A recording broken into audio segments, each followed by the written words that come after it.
தீரன் பட பாணியில் நடந்த சேசிங், கட்டுக்கட்டாக சிக்கிய பணம், கண்டெய்னர் லாரி கடத்தல்.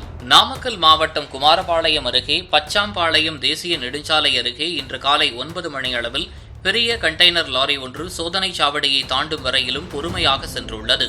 அப்போது பள்ளிக்கு வந்த குழந்தைகள் மீது மோதும் வகையில் லாரி வந்ததால் பொதுமக்கள் அதிர்ச்சியடைந்தனர். இதைத் தொடர்ந்து அங்கிருந்த 2 கார்கள் 4 இருசக்கர வாகனங்கள் மீது மோதிவிட்டு நிற்காமல் சென்றுள்ளது. குமாரபாளையம் காவல் நிலையத்துக்கும் போன் மூலம் தகவல் தெரிவிக்கப்பட்டது. பின்னர் நாமக்கல் எஸ்பி ராஜேஷ் கண்ணா தலைமையிலான போலீசார் 30 வாகனங்களில் சென்று அந்த கண்டெய்னர் லாரியை விரட்டிச் சென்று சேலம் மாவட்ட எல்லையில் சுற்றி வளைத்தனர்.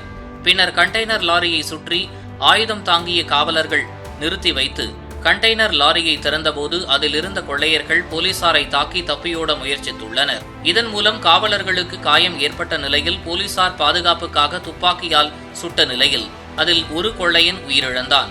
மேலும் 5 ராஜஸ்தான் மாநிலத்தை சேர்ந்த கொள்ளையர்களை போலீசார் கைது செய்துள்ளனர். மேலும் அந்த கண்டெய்னரில் சொகுசு கார் ஒன்றும் கண்டுபிடிக்கப்பட்டது. உடனடியாக அந்த கண்டெய்னர் லாரியை மூடிவிட்டு ஊருக்கு ஒதுக்குப்புறமான இடங்களுக்கு அந்த லாரியை கண்டெய்னரை எடுத்து சென்று தகுந்த பாதுகாப்புடன் திறந்து பார்த்தபோது காரில் ஏராளமான பணம் இருந்தது தெரியவந்தது.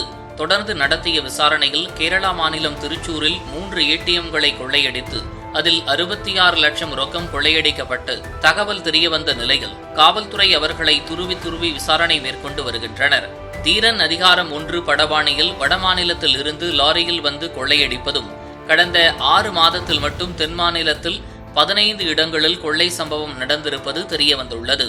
அதேபோல் கண்டெய்னர் லாரியில் உள்ள காரில் ஹரியானா நம்பர் பிளேட்டும் ஏடிஎம் கொள்ளையடிக்க தேவையான பொருட்கள் வைத்திருந்ததும் தெரியவந்துள்ளது. இது தொடர்பான காட்சிகள் இணையத்தில் வெளியாகி பரபரப்பை ஏற்படுத்தி வருகின்றது.